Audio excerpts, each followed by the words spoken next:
विद्यार्थी मित्रांनो, सह्याद्री ट्युटोरियल्स मध्ये तुमचं स्वागत आहे. अतिशय आनंदाची बातमी सांगायची आहे. मी सांगतो कधीपासून 12 वाजतायत ह्याची मी वाट बघत होतो आणि एक्झाम झाल्या ह्या माझ्या 2 स्टुडंटनी इमिजिएटली मला कॉल केलाय. त्यांच्याशी मी आता बोललोय आणि कन्क्लुजन मी तुम्हाला सांगणार आहे. त्यानं तुमचा कॉन्फिडन्स वाढणार आहे. कन्क्लुजन असं आहे, मी तुम्हाला क्लिअरली सांगतोय की मॅथ्स. तर मॅथ्स मध्ये सांगतो की 30+ हे इझी क्वेश्चन्स आहेत. 30 पेक्षा जास्त हे सोपे प्रश्न येत आहेत. तुम्ही ज्या लेवलना अभ्यास केलाय त्यानुसार हे 30 प्रश्न तुम्हाला जमणारच आहेत. म्हणजे तुमचा स्कोर इथंच 60+ होईल. जर तुम्ही पीवायक्यू जरी केले तरी बास. जेईचं टेन्शन घेऊ नका. तुम्ही म्हणा सर 30 सोपे आहेत, 20 तर भयंकर अवघड येतील. नाही नाही, तुम्हाला सांगतो 5च क्वेश्चन, 4 ते 5च क्वेश्चन हे टफ येत आहेत, लक्षात घ्या. बाकीचे मॉडरेट आहेत.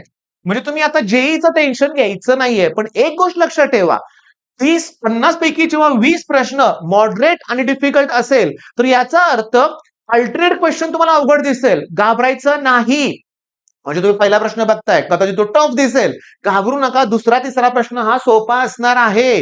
म्हणजे मोर दॅन 50% क्वेश्चन हे मॅथ्स मध्ये इझी आहेत. इझी आहेत. आता आणखीन एक कन्क्लुजन जे पहिल्या शिफ्ट पासून बघितलंय मी, केमिस्ट्रीमध्ये 4 to 5 क्वेश्चन्स हे थेरॉटिकल आहेत. कुठले आहेत तेच कळत नाही.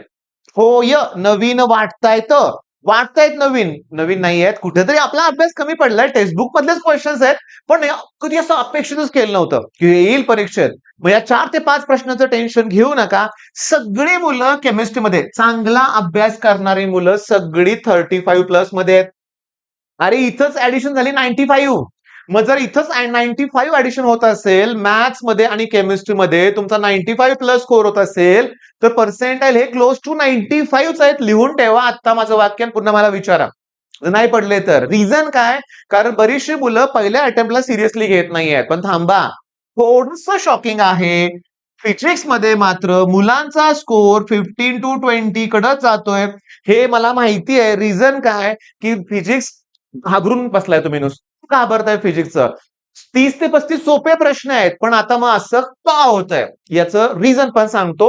फिजिक्स मध्ये स्कोर इम्प्रूव्ह करायचा आहे. समजा इथे मी 15 जरी पकडले तर 110 होत आहेत आणि माझं आहे का 110 म्हणजे 97+ पर्सेंटाईल. 97% पण त्यासाठी मला मॅथ्स मध्ये जे आकडा सांगितलाय हा अचीव्ह करता आला पाहिजे. केमिस्ट्रीमध्ये तुम्ही मला फॉलो करताय, माझा व्हिडिओ तुम्ही बघायला इथं आलाय, याचा अर्थ तुम्हाला केमिस्ट्रीमध्ये एवढा स्कोर होणारच आहे. मराठी भाषा समजून घ्या. फक्त मलाच फॉलो करताय असं नाहीये. मी तुम्हाला कायम सांगत आलोय केमिस्ट्री कसं करायचंय, पेपर कसा सॉल्व्ह करायचा, सगळं त्या गोष्टीमुळे तुमचा चांगला स्कोर होतोय. हे समजून घ्या.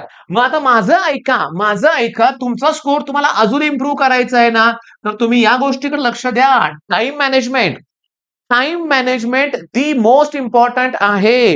टाइम मॅनेजमेंट ही सगळ्यात इम्पॉर्टंट आहे, लक्षात घ्या. ओके, म्हणजे मुद्दा काय याच्यामध्ये सांगतो की फिजिक्स आणि केमिस्ट्रीला तुम्हाला जो 1.5 तासाचा वेळ आहे आणि मॅथ्सला जो 1.5 तासाचा वेळ आहे, काही मुलांचं फिजिक्स केमिस्ट्री अटेम्प्ट करून 20-25 मिनिटं शिल्लक राहत आहेत.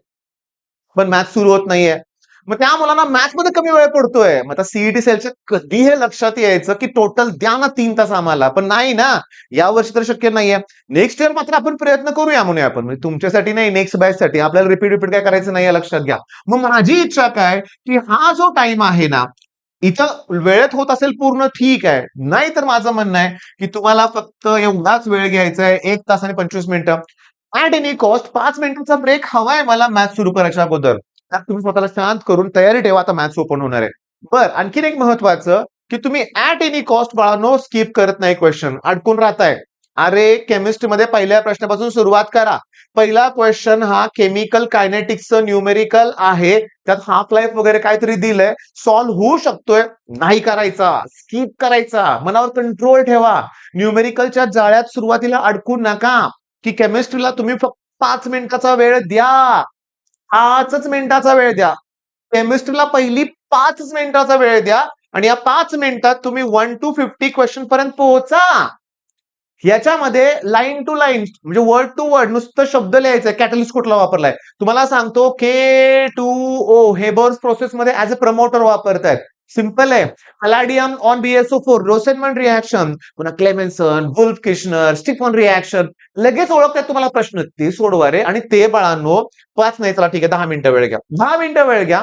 1 ते 50 प्रश्नापर्यंत पोहोचा तुम्ही. आणि मी तुम्हाला सांगतो, 10 मिनिटं वेळ घेताय ना, तुमचे इथं 25 प्लस मार्क कव्हर होत आहेत. पुढची 10 मिनिटं वेळ घ्या आणि त्यात ती न्यूमेरिकल्स वगैरे कंप्लीट करा. अजून 15 प्लस क्वेश्चन कव्हर होतील तुमचे. आणि मग 20 मिनिटात तुम्ही 40 प्लस कडे पोहोचताय रे. आणि 20 मिनिटानंतर फिजिक्स स्टार्ट करा रे, करा. आणि फिजिक्सला पण सुरुवातीला 30 मिनिटं वेळ द्या. त्यात 1 to 15 क्वेश्चन पर्यंत पोहोचा. त्यातही 10 ते 15 इझी सापडतील तुम्हाला. ते पहिला करा. ते पहिला क्वेश्चन करा. आणि मी तुम्हाला क्लिअरली सांगतो, लक्षात घ्या, ही स्ट्रॅटेजी वापरा. ही फक्त 50 मिनिटं वेळ झाला. अजून 40 मिनिटं वेळ शिल्लक आहे. 1.5 तास वेळ असतो. त्या 40 पैकी 35 मिनिटं वेळ घ्या. पुन्हा फिजिक्स केमिस्ट्री काय राहिले ते बघा. फिजिक्समध्ये तुम्ही फक्त 15 प्रश्न सोडवलेत. त्यात उरलेले 40 मिनिटाचे प्रश्न सोडवा. मग तुम्हाला सांगतो, मग तुम्ही 15 पैकी अजून 15 सोडवू शकताय. आणि तुम्ही जर अजून 15 सोडवले फिजिक्समध्ये, तर अजून 15, तर 125. मी तुम्हाला सांगतो, क्लोज टू 99% का नको आहेत हे आपल्याला प्रश्न? का नको आहेत? पाहिजे का स्ट्रॅटेजी, काय निंजा टेक्निक, हे असले व्हिडिओ बघण्यात वेळ घालवू नका. आणि मी तुम्हाला सांगतो, सगळ्या शिक्षकांचा मला आदर आहे, रिस्पेक्ट आहे. पण कुणाचंही 1.5 ते 2 तासाचं, लक्षात घ्या, लाईव्ह लेक्चर बघू नका रे. ते प्रश्न मी तुम्हाला सांगतो, नाहीतरी ऍज इट इज रिपीट होणार. ते प्रश्न सर काय करतायत, की सीट आलेले प्रश्न तुम्हाला सोडवून देत आहेत आणि तुम्ही ते बघत बसतायत. अरे 2 तासात किती टॉपिक रिवाइज करता येईल सांगा बघू. मी देऊ शकतोय की. मी तुम्हाला सांगतो, मग यांच्यावर मी प्रश्न घेतो. ओके. आता अजून बऱ्याच मुलांचे कॉल येत आहेत मला गरज नाहीये. मी तुम्हाला सांगतो, हा एक्स्ट्रॉर्डनरी स्टुडंट आहे, हे तर लयच एक्स्ट्रॉर्डनरी स्टुडंट आहे, ह्यांच्यावर मी ऐकलंय ना, बस ह्यांच्यावर माझा विश्वास आहे. तुम्ही माझ्यावर विश्वास ठेवा. ओके. काय त्यांनी सांगितलं सगळं पुन्हा रिवाइज करून देतोय, की केमिस्ट्रीमध्ये थोडे प्रश्न वेगळे दिसतील, घाबरू नका, ते पण सॉल्व्ह होतील. फिजिक्स, टाइम मॅनेजमेंट होत नाहीये, त्याच्यावर फोकस करा. मॅथ्स मध्ये मात्र 30 प्लस तर खूपच इझी क्वेश्चन्स आहेत, की गॅरंटी बरोबर येणार आहेत. मग उरलेल्या 20 मध्ये पण येणार आहेत ना बरोबर. मग आपलं पर्सेंटाईल वाढणार आहे, लक्षात घ्या. मग कन्क्लुजन वर येतोय मी, काय, की सगळे पेपर सोपे आहेत. गेल्या वर्षी पण माझं हेच कन्क्लुजन होतं. मुलंच फक्त पॅनिक मोड मध्ये जात आहेत. कुणाकडून ऐकतायत, की काय कुणा की पेपर अवघड आहे, काहीच येत नाही, सगळं जेई लेवल चालय, काहीच येत नाही. असं कसं होईल? कसं होईल? अरे जेई मध्ये सुद्धा ट्रूथ टेबल विचारलेत, मग काय सांगताय बघू. जेई मध्ये पण विस्टोन नेटवर्कचे सोपे सोपे प्रश्न आहेत. जेई मध्ये विचारले, की ड्राय सेल मध्ये मेटल कुठलं वापरतात, झिंक मेटल वापरतात कंटेनरसाठी. जेई मध्ये एकदम इझी क्वेश्चन्स पण येतात. मग सीट इतका नाही देणार. पेपर हा बॅलन्स्ड असतो, लक्षात घ्या. उगाच पॅनिक मोड मध्ये जाऊ नका बिलकुल, तुम्ही लक्षात घ्या. मला आनंद आहे कुठल्या गोष्टीचा, की मनासारखा रिझल्ट यायला लागलाय. पण यासाठी कठोर वागणूक द्यायला लागते मुलांना. तुमच्या लक्षात येत नाही, एक एक मिनिट महत्वाचं आहे. आणि आता ऐका, जेव्हा पहिली शिफ्ट होईल ना, 2 दिवसाचा घ्या ब्रेक, चालेल मला, ब्रेक घ्या. पण त्यानंतर पुन्हा नुसत्या मॉक टेस्ट द्यायच्यात, लक्षात घ्या. फक्त मॉक टेस्ट, अल्टरनेट डेला मॉक टेस्ट हव्यात आपल्याला. ही स्ट्रॅटेजी, बाकी काही नाही स्ट्रॅटेजी. पण तेही मी प्लॅन करून देणार आहे तुम्हाला. तर तुम्ही आपल्या चॅनल नक्की फॉलो करा. तणाव न घेता अभ्यास करा. तुम्ही केलेलंच परीक्षेत येणार आहे, तर सगळं नाही येणार ना. काही प्रश्न वेगळे येतील ना. सगळंच तुम्ही केलेलं आलं तर 200 पैकी 200 पडतील. हो, येऊ पण शकते, पण असं कधीच होत नाही. काहीतरी प्रश्न हे वेगळे येतात. 18 तास अभ्यास करणाऱ्या मुलांचं बघितलंय मी. आता माझ्या भावाचं पण 200 पैकी त्याला 196 होते. 4 मार्काचं चुकलं सांगू शकत नाही. ते बायोमॉलिक्यूल मधले सोपे प्रश्न चुकले, लक्षात घ्या. आणि टॉपर्सना बायोमॉलिक्यूल नको वाटतं बरं का रट्टा मारायला, लक्षात घ्या. पण चुकलेच ना, लक्षात घ्या. तर मी तुम्हाला सांगतो, आयडियल कुठलीच गोष्ट नसते. परफेक्ट मशीन कुठलीच नसते. ड्रॉबॅक तर असतातच, लक्षात घ्या. आपला अभ्यास कधीच जेईचा, कधीच सीईटीचा, कधीच 100% होत नसतो, लक्षात घ्या. 100 म्हणूया आपण, थोडाफार राहतच. त्याचा तणाव घेऊ नका. जे आहे ते परफेक्ट रिवाइज करा. आणि आता तुमच्या शिफ्टचा चांगला रिझल्ट तुम्ही दाखवणारच, हे कॉमेंटमध्ये सांगा मला. चांगली तयारी करा. All the best.